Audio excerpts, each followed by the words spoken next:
वज़ीर आज़म शहबाज शरीफ़ हिक ॾींहं जे दौरे ते कराची पहुची रहियो आहे। वज़ीर आज़म गवर्नर सिंध कामरान रसूरी ऐं वॾे वज़ीर सैयद मुराद अली शाह सां मुलाक़ात कंदो।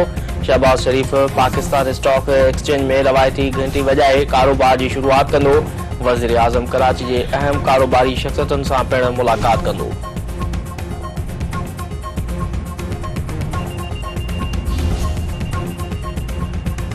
चीन सऊदी अरब ऐं ॿियनि मुल्कनि ॾांहुं वींदड़ 30 मुसाफ़िर कराची हवाई अॾे ते ऑफलोड मुसाफ़िरनि खे एडवांस होटल बुकिंग, ख़र्चनि जी रक़म न हुजण ऐं ॿियनि सबबनि जे करे ऑफलोड कयो वियो।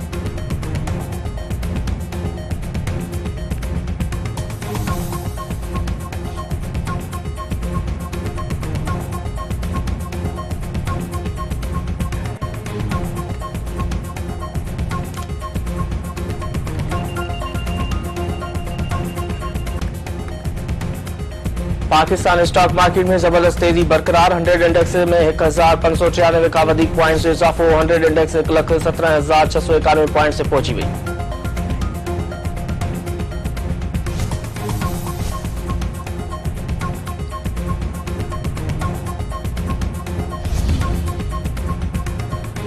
अगोणे एमपीए शहरियार शर्ते हमले केस में अगोणे एसएचओ समेत 2 ॼणनि जा नाला ख़ारिज। मीरपुर माथेलो जी दहशतगर्दी टोड़ अदालत में शहरियार शर ऐं अली मोहम्मद शर्ते हमले केस ॿुधणी। जांच ऑफिसर अहमद अली हालेपोटे पारां केस जो क़तई चालान पेश। जांच ऑफिसर केस में नामज़द अहमद खान सीलरो ऐं अगोणे एसएचओ शकूर लाखे जा नाला ख़ारिज करे छॾिया। जांच ऑफिसर जो चवणु आहे त सबूत न मिलण ते ॿिन्ही जा नाला कॉलम 2 ज़रिए केस मां ख़ारिज कया विया आहिनि।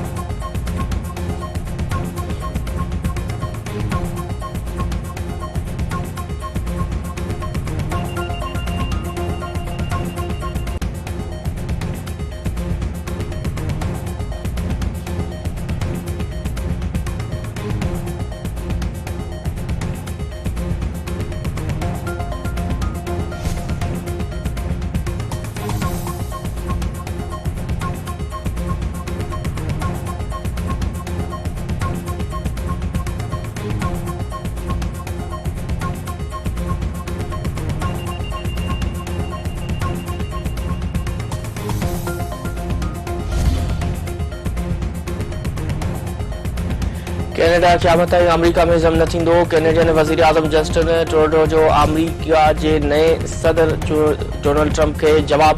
कैनेडियन परॾे वज़ीर इमरान जूरी चयो आहे त कैनेडा कॾहिं बि धमकियुनि आॾो न झुकंदो। कंज़र्वेटिव अपोज़िशन लीडर जो चवणु आहे त कैनेडा हिकु अज़ीम ख़ुदमुख्तियार मुल्क आहे ऐं कॾहिं बि अमरीका जी 51 रियासत न बणिजंदो। मावड़े वेझो शादी तकरीब दौरान खुशी में हवाई फायरिंग, हिकु निंगरी फौत, हिकु ज़ख़्मी। ॻोठ गुलण चाचड़ में गोलियूं लॻण सबबि 9 वरनि जी शहनाज़ चाचड़ फौत ऐं 6 वरनि जी राबिया चाचड़ ज़ख़्मी थी पई। ज़ख़्मी निंगरी रहीम यार ख़ान अस्पताल मुंतक़िल। शादी जूं खुशियूं मातम में तब्दील। ऐं क़ौमी क्रिकेटर साइम अयूब इलाज कराइण लाइ लंडन पहुची वियो। पीसीबी चेयरमैन जी हिदायत ते बर्तानिया जा माहिर sports ortho doctor Saim Ayub जो चेकअप कंदा। ओपनर बैट्समैन खाबी भेड़ीअ में फ्रैक्चर थियण सबबि 6 हफ़्तनि लाइ क्रिकेट खां ॿाहिरि थी वियो हो।